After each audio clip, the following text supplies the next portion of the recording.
When Representative Jasmine Crockett composedly inquired about Melania Trump's immigration history, it represented far more than a mere rhetorical victory. It exposed a significant underlying contradiction in American society. It constituted a defining instance that paused all discourse, almost as if the environment itself braced for the impact of her words. The congressional hearing chamber had remained tumultuous for greater than 60 minutes prior. Allegations were traded, tempers flared, and cameras recorded the functional equivalent of a political circus. Amidst this chaos sat Representative Crockett, appearing entirely unfazed as she reviewed her materials, seemingly unaffected by the surrounding absurdity. Nevertheless, her internal reaction was discernible. One could detect it in the momentary hesitation of her hand as she turned a page, and in the way her gaze locked onto the witness positioned opposite her. "My allegiance to this nation is being brought into question," she stated, looking directly forward without elevating her voice or showing trepidation. "If we intend to explore that topic, perhaps we should simultaneously examine Melania's visa history." The atmosphere in the room immediately became incredibly tense. This tension was palpable, affecting everyone present in a very real way. The Republican committee member who had been subtly attacking her with remarks concerning authentic American identity appeared utterly dumbfounded, as if his cognitive function had abruptly ceased. Even several of her Democratic colleagues seemed uncertain regarding the propriety or accuracy of what they had just witnessed. Representative Crockett, however, maintained absolute composure, offering no smug expression or sign of gloating. She simply remained focused and steady, seemingly fully aware of her strategy and waiting for the precise moment to execute it. That solitary inquiry carried more weight than any prepared address, political slogan, or formal statement. Immediately following its broadcast, a brief 10-second segment derived from a 2-hour proceeding caused social media platforms to erupt with intense activity. Before the hearing concluded, her name was a primary topic of online discussion. Keywords referencing her statement and Melania's immigration status proliferated rapidly, outpacing the ability of journalists to report on them. Yet a crucial detail was largely overlooked by the public. She did not advocate for anyone's removal from the country. She never suggested that Melania should face deportation or exile. The precise nature of her statement and its delivery was executed with calculated precision. This was highly significant because for extended periods, immigrant families, particularly those of minority backgrounds, have faced intense scrutiny, skepticism, and detailed interrogation by those claiming patriotism while asking loaded questions regarding their love for the country. Representative Crockett effectively redirected that scrutiny. This action concerned more than just the former First Lady. It addressed inconsistencies in moral outrage, unequal standards, and the persistent tendency of some individuals to create divisions within the population. However, an immediate and intense backlash emerged that same evening. Conservative media outlets broadcast provocative headlines questioning if a Democrat had just attacked Melania's status or suggested deportation for a former First Lady. While these headlines were sensational, the actual unedited video evidence presented a distinctly different reality. This discrepancy intensified the overall impact because observers were reacting not merely to her words, but to the reality those words uncovered. By the following morning, Representative Crockett had received 3 prominent interview solicitations, including an invitation from a major network morning program. Her staff, despite facing exhaustion, recognized the necessity for a prompt strategic response. "Do we withhold all comment?" her assistant inquired while anxiously pacing the room. Crockett decisively shook her head in dissent. "Absolutely not," she responded, indicating a willingness to speak comprehensively, but on their own terms rather than succumbing to the narrative framing of their opponents. While her remarks were being broadcast across the nation, a deeper undercurrent was forming beneath the public discourse. This issue was not going to dissipate without significant conflict. Long before this specific committee hearing occurred, and well before media attention focused intensely on her, Jasmine Crockett had reconciled herself to public perception. She understood the implications of speaking forthrightly in an environment often characterized by carefully constructed deceptions and superficial pleasantries. Furthermore, she recognized that a black woman holding a position of authority who refused to moderate her tone or adopt a hyper-respectable persona would inevitably face negative labeling as aggressive or ungrateful. However, she was not inexperienced in navigating such high-stakes environments prior to joining Congress. Her background involved advocating for individuals within courtroom settings throughout Dallas. Operating as a public defender, she worked without media attention, focusing solely on the personal narratives of her clients. These cases involved mothers striving to retain custody, adolescents subjected to questionable law enforcement stops, and men judged prematurely upon entering the courtroom based on appearance or origin rather than established facts. She vividly recalled a specific instance involving a quiet 19-year-old facing possession charges after an unjustified traffic stop. Despite the lack of violence or a prior criminal record, the prosecution pursued the case aggressively. She strongly asserted in court that the system was attempting to severely limit this young man's future for behavior that would likely be overlooked if committed by the prosecutor's own relative. This argument visibly unnerved the presiding judge. While it did not result in a direct legal victory, it shifted the courtroom's perspective, ultimately leading to probation for the youth rather than incarceration. She successfully transitioned that fierce advocacy from the courtroom into every subsequent professional arena she entered. This commitment led her directly to the Texas House of Representatives and eventually to Capitol Hill. Nevertheless, the Washington political landscape presented a different set of challenges and expectations. In Congress, members are often expected to adhere to established norms, which frequently translates to exercising excessive caution, conforming to the group, and maintaining a facade of civility even in the face of intense provocation. Jasmine never possessed the inclination for feigning ignorance, and she certainly had no intention of remaining silent. Consequently, when she sat in that hearing room facing an arrogant former prosecutor from Florida, who repeatedly utilized rhetoric concerning American values and foundational loyalty, her response was not driven by raw emotion. Rather, she was identifying and challenging a predictable script she had observed throughout her life, and she was weary of its repetition. She recognized this pattern because it invariably followed the same progression.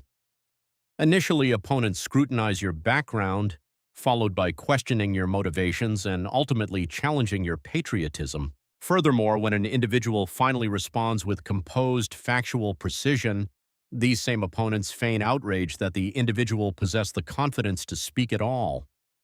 This dynamic is not merely irritating, it is inherently dangerous. For this reason, her inquiry regarding whether Melania Trump's visa history should also be discussed did not arise spontaneously. It was developed through years of witnessing double standards openly occurring within society. It is important to acknowledge that Melania Trump's immigration trajectory had consistently been characterized by some level of ambiguity. Questions regarding modeling visas, apparent inconsistencies in dates, and quiet inquiries concerning green cards and work authorizations had never been fully addressed. However, these discrepancies seemed irrelevant to many because of her marriage to a powerful figure, her specific accent, and her high social standing. Jasmine Crockett, conversely, possessed the audacity to highlight this as a direct, undeniable comparison, rather than as idle gossip or a personal attack. This comparison struck a nerve for many individuals, explaining the rapid and intense opposition it generated. It also explains why media headlines distorted her statement before she had even finished speaking. Crockett, however, remained steadfast because her statement was not extemporaneous. It was informed by a lifetime of observing situations where individuals resembling her were required to provide documentation, justify their accents, and prove their right to be present. Therefore, that hearing did not represent her acting recklessly or without authorization. It was a firm refusal to allow another unchallenged assertion regarding loyalty to pass. Yet, beyond the confines of the hearing room, a different type of political conflict was escalating, bearing the clear influence of Donald Trump. By late evening, Jasmine Crockett's name was recognized nationwide, attracting the attention of Donald Trump himself. The initial statement appeared on Truth Social shortly before 10 p.m., composed entirely in capitalized letters, conveying significant anger. The Post labeled the inquiry a dynamic attack on Melania and asserted that Jasmine Crockett should experience shame. It demanded an immediate apology to the former First Lady, followed quickly by another assertion. This subsequent post claimed these individuals harbor animosity towards the country, success, and beauty, further accusing them of wanting to marginalize patriots while protecting lawbreakers. Trump insisted Melania immigrated legally and dismissed Crockett as an insignificant individual seeking media attention. The public responses were immediate and intense, acting as accelerants to the growing controversy. Certain individuals, already seeking a target for their frustrations, accepted Trump's characterizations without question. They did not take the time to view the actual video clip. The narrative presented in the headline was sufficient for them. Consequently, Jasmine's name was not merely a trending topic online, it became associated with severe labels like traitor and un-American. Cable news organizations rapidly joined the discourse. By midnight, her image was broadcast across multiple networks, with each outlet presenting its specific interpretation of the events. Some networks aired the actual clip, while others utilized isolated screenshots and quoted the statement out of context, making it appear as though Crockett had personally and aggressively demanded Melania's deportation. Her communication devices experienced incessant activity, receiving a constant stream of texts, calls, social media mentions, hateful messages, and even death threats. However, some individuals, recognizing the reality of the situation, reached out to express concern for her well-being. Crockett remained composed, understanding perfectly that Trump was employing his typical strategy of generating outrage to create a distraction. His approach involved appealing aggressively to his political base while never genuinely addressing the substantive point that had been raised. Ironically, his public statement offered no actual defense of Melania's specific immigration record. He did not provide factual corrections to anything Jasmine had asserted. Instead, he reacted with loud emotional anger, relying on others to amplify the outrage. Her chief of staff, Lane Robbins, was still working late when the statements were released and observed the resulting influx of media headlines. Jasmine entered the room holding a cup of calming tea, appearing entirely unruffled by the situation. She pointed out that Melania was now trending online in connection with specific visa types and noted that she had not even initiated that particular discussion. Lane managed a slight smile, acknowledging that opponents were attempting to attack her, to which she responded that this had been an ongoing effort. She observed that they simply had more public attention focused on it now. She refrained from posting any social media updates that evening and did not respond to Trump directly. She avoided engaging in a rhetorical counterpunch. Instead, her team decided to upload the complete, unedited video recording of the congressional hearing to her official YouTube channel. The footage contained no editorializing, added commentary, or modifications, presenting only the raw documentation of her tone, words, and factual references. Within a single hour, the uninterrupted truth presented in the video had accumulated over 800,000 views. Viewers were not merely watching the clip superficially, they were analyzing it closely, discussing it, and sharing it with captions emphasizing the importance of viewing the complete context. Comments noted that she had not been untruthful and highlighted a perception that those who criticize are often unable to handle scrutiny themselves. Meanwhile, Trump continued to post aggressively on social media every few hours. Each subsequent message appeared angrier than the previous one. Several of these statements no longer referenced Jasmine by name directly. Instead, they utilized generalized terms such as radical left, race baiters, and America haters.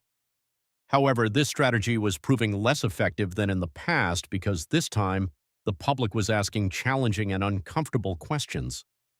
People were questioning why a black congresswoman was being accused of racism for simply stating a fact.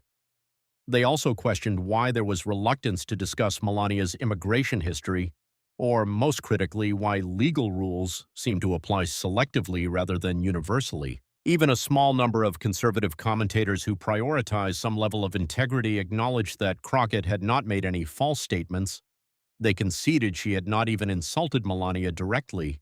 She had merely posed a question, and that simple inquiry appeared to cause more apprehension than any direct insult could have achieved. While the online environment was characterized by intense conflict, a significant shift was occurring simultaneously beneath the surface of public awareness that would soon alter the entire situation. By morning, the segment featuring Crockett had transcended partisan boundaries, shifting in tone as it reached a broader audience. Local media outlets in diverse locations began replaying the footage and posing a straightforward question to their viewers: was her assertion incorrect? This development presented a significant challenge for her detractors. She had not fabricated information, nor had she exhibited aggressive behavior or used insulting language. She had posed the question with a calmness and directness that made it impossible to misrepresent her tone. Consequently, millions of individuals were viewing the actual footage and formulating their own independent conclusions.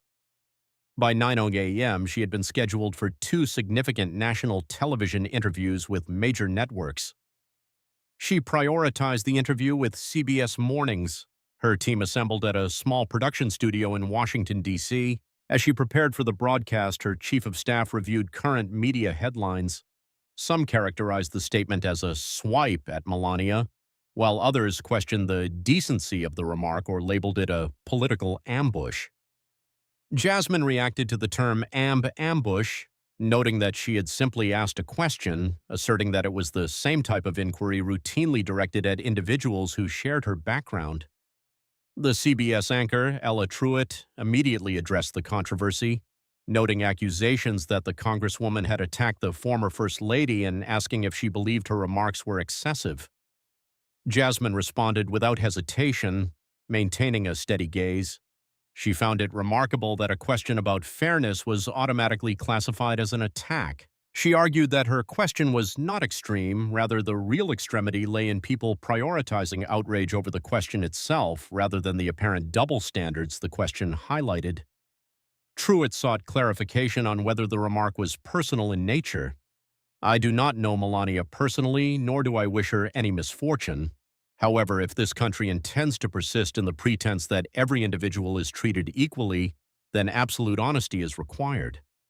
Certain individuals are permitted to navigate the process despite imperfections and receive acclaim, while others face deportation proceedings over minor technicalities." That interview segment was subsequently shared and viewed millions of times. Meanwhile, certain commentators on cable news remained intensely critical. One anchor characterized her as resentful and motivated by a vendetta, while another accused her of harboring animosity toward traditional American societal structures. Nevertheless, these accusations were not resonating with the broader public. Observers were watching her actual demeanor and recognizing something that even her opponents were reluctant to admit: her point was factually sound. Concurrently, social media users were actively challenging the negative narrative.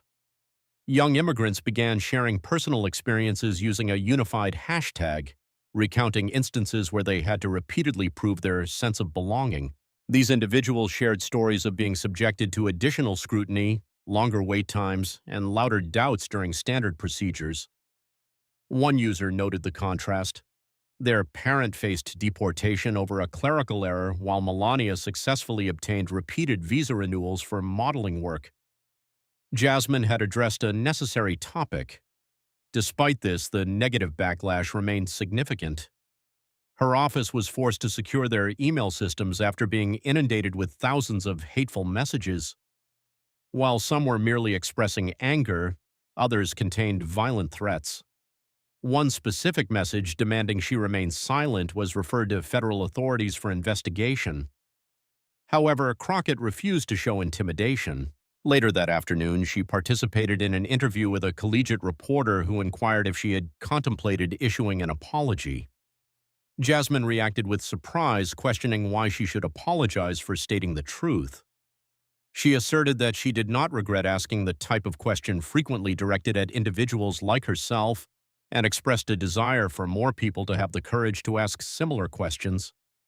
This steadfastness contributed to why she was perceived as a threat by some. She did not engage in yelling, crying, or retreating from her position. Instead, she continued to appear publicly, articulating views that others were too apprehensive to express, doing so with poise, calmness, and clarity.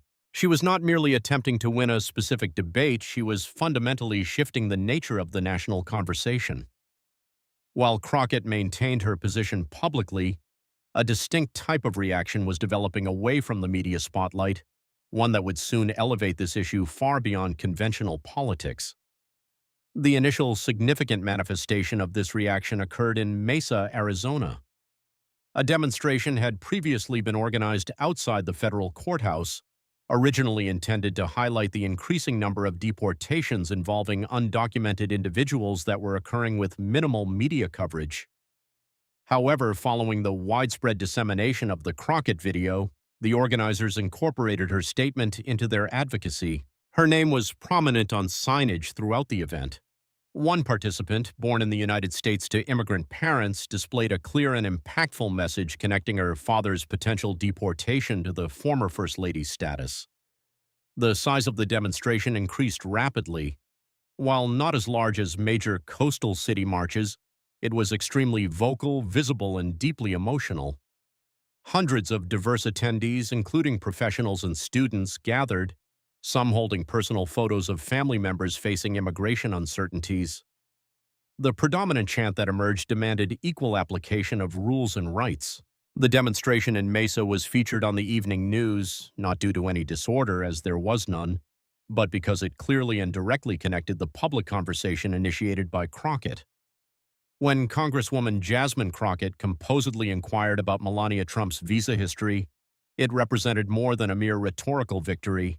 It exposed a significant contradiction in American principles. It constituted a defining instance that paused all discourse, compelling attention. The congressional hearing chamber had remained tumultuous for greater than 60 minutes prior. Allegations were traded, tempers flared, and cameras recorded the chaotic political spectacle. Amidst this chaos sat Representative Crockett, appearing entirely unfazed as she reviewed her materials, seemingly unaffected by the surrounding absurdity. Nevertheless, her internal reaction was discernible. One could detect it in the momentary hesitation of her hand as she turned a page, and in the way her gaze locked onto the witness positioned opposite her. "My allegiance to this nation is being brought into question," she stated, looking directly forward without elevating her voice or showing trepidation. "If we intend to explore that topic, perhaps we should simultaneously examine Melania's visa history." The entire room immediately became absolutely silent and still. This was not a figurative stillness, but a literal, physical tension. The Republican committee member who had been subtly attacking her with remarks concerning authentic American identity appeared utterly dumbfounded, as if his cognitive function had abruptly ceased. Even several of her Democratic colleagues seemed uncertain regarding the propriety or accuracy of what they had just witnessed. Crockett, however, maintained absolute composure, offering no smug expression or sign of gloating. She simply remained focused and steady, seemingly fully aware of her strategy and waiting for the precise moment to execute it. That solitary inquiry carried more weight than any prepared address, political slogan, or formal statement. Immediately following its broadcast, a brief 10-second segment derived from a 2-hour proceeding caused social media platforms to erupt with intense activity. Before the hearing concluded, her name was a primary topic of online discussion. Keywords referencing her statement and Melania's immigration status proliferated rapidly, outpacing the ability of journalists to report on them. Yet a crucial detail was largely overlooked by the public. She did not advocate for anyone's removal from the country. She never suggested that Melania should face deportation.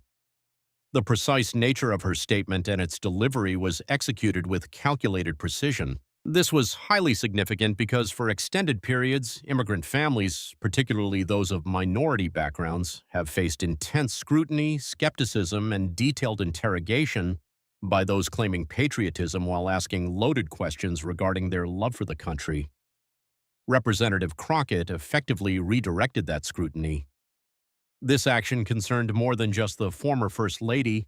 It addressed inconsistencies in moral outrage, unequal standards, and the fundamental unfairness of selective enforcement. Suddenly, this issue transcended political maneuvering and began to directly impact the everyday lives of citizens. This discourse extended far beyond major political hubs, reaching diverse communities across the nation. Small-town discussions became centered on this specific moment in Congress. Educational professionals ranging from high school debate coaches to university professors began utilizing the clip as a real-time instructional tool for analysis and civics education, prompting critical dialogue about why the topic caused such discomfort. Simultaneously, certain conservative media outlets attempted to suppress or distract from the core issue. One commentator characterized the situation as the inevitable result of electing individuals who harbor animosity toward the country, accusing them of attacking respectable figures like Melania to promote divisive agendas. Despite these efforts, public opinion was not shifting as predictably as in the past. Even among Trump's moderate supporters, there were private acknowledgments that Crockett had not made any false statements, admitting the fairness of the underlying question. Then, dramatically, a new development occurred that significantly altered the focus. A video began circulating online, reportedly of a 2001 interview Melania gave to a Slovenian media outlet in which she made ambiguous remarks suggesting she had worked in the United States prior to having the complete legal authorization to do so. Although the evidence was not definitive, it provided enough basis for scrutiny into an area the public had rarely questioned. Consequently, the national conversation shifted from whether Crockett's inquiry was appropriate to a serious examination of the facts themselves. Factual investigators and immigration specialists began analyzing the information. The public started to revisit previous investigative reports that had largely been overlooked during periods when Melania was primarily observed in the context of fashion and social events. Suddenly, the question Crockett posed was no longer viewed as outrageous. It was considered essential. In one example, a woman in Phoenix, while reviewing the news with her spouse, observed that Crockett was not advocating for Melania's deportation. Rather, she was asserting that if one group is subjected to intense suspicion, then it is justifiable to apply that same level of scrutiny universally. Her husband concurred, noting that individuals often react negatively when forced to confront a true reflection of societal double standards. In the midst of this, Jasmine Crockett was focused on legislative matters. She was drafting an amendment designed to mandate complete transparency for high-profile immigration applicants, aiming to eliminate sealed files and specific advantages for the wealthy or influential. She did not immediately publicize this effort, choosing instead to wait for the strategically appropriate moment. However, as she prepared for this next phase, an individual from the past was about to reappear, bringing unexpected information. The threats directed at her were escalating in severity. Crockett's staff had implemented stricter mail handling protocols due to an increase in hateful content, including slurs and destroyed flags, as well as one deeply concerning instance involving a bullet casing. Federal authorities began providing increased security oversight for her office, yet Jasmine refused to allow these intimidations to alter her routine. She emphasized to her chief of staff, Lane, that the goal of these threats was to induce fear and compel her to retreat from her position. However, the reality was that she was experiencing exhaustion rather than defeat or intimidation. She finally departed the office around midnight, heading home alone for some brief tranquility. Her apartment was a private space devoid of political imagery or accolades, containing simple comforts and personal mementos like a photo from her law school graduation. She took some time to relax, eat, and review messages, prioritizing genuine communications over hateful ones. One particular voicemail from her mother stood out. Her mother reminded her that she must not allow others to define her, especially during periods of intense public scrutiny. Jasmine immediately returned the call. Her mother answered promptly, and the two connected deeply. Jasmine admitted to the emotional weight of the attacks, claiming she hated the country or was attacking other women. Her mother calmly offered perspective, stating that the truth is often difficult and messy but must ultimately be revealed. They spent the remainder of the conversation discussing lighthearted family news and neighborhood anecdotes, allowing Jasmine to laugh for the first time in days. That momentary relief sustained her through the following morning, as the political pressure remained intense and the inquiries continued unabated. One specific communication arrived from a person she had not collaborated with in several years. Eli Kwan, an immigration attorney who had formerly worked with her at a legal clinic in Texas, requested a private meeting without providing a specific agenda. He arrived appearing extremely fatigued and bearing a large envelope. Upon ensuring the privacy of the meeting, Eli presented the materials to her, indicating that the information was not yet public but would significantly alter the current narrative. The envelope contained copies of older immigration filings, correspondence, and notes pertaining to Melania Trump's initial visa applications. Jasmine carefully reviewed a specific document that appeared to show a request for reconsideration, mentioning freelance work completed prior to receiving official authorization. After confirming that Eli had thoroughly verified the authenticity of the materials, Jasmine inquired why he chose to give the information to her.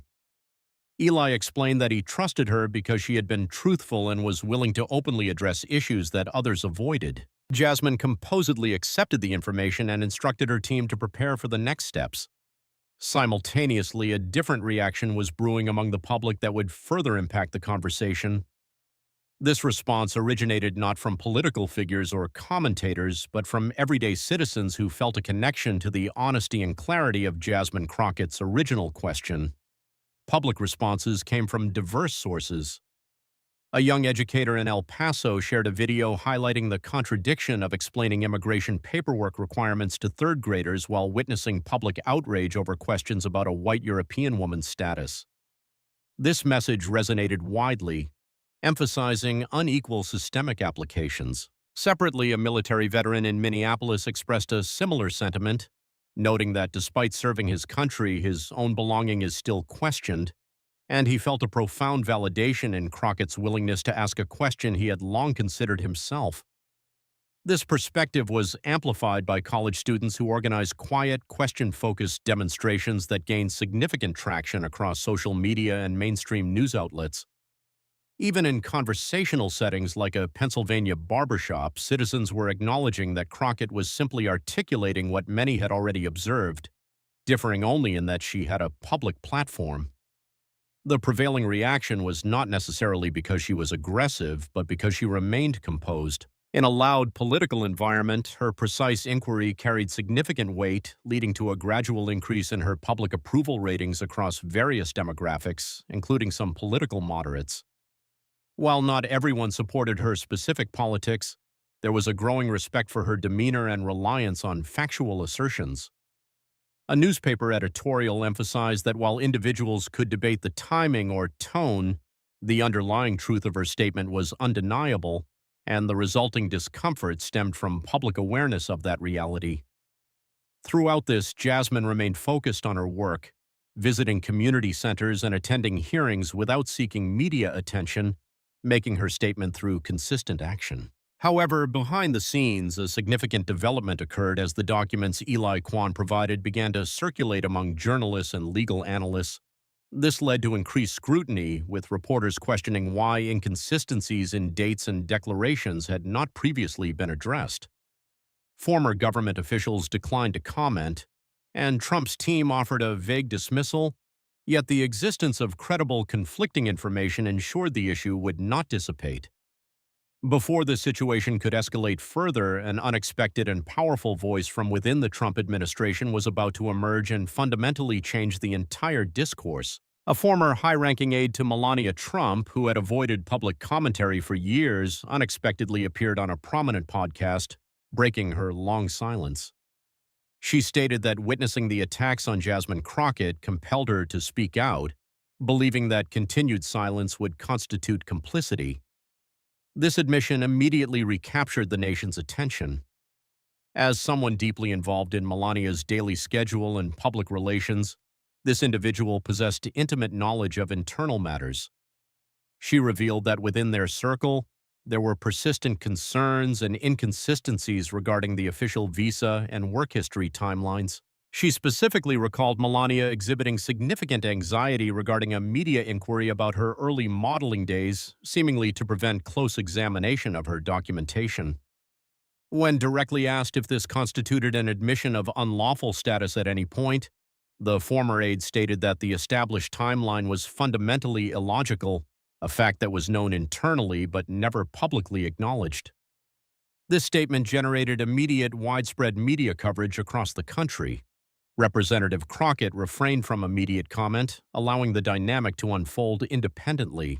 Investigative journalists and fact-checkers began a more rigorous analysis, uncovering evidence that suggested potential violations of specific visa restrictions based on documented modeling engagements.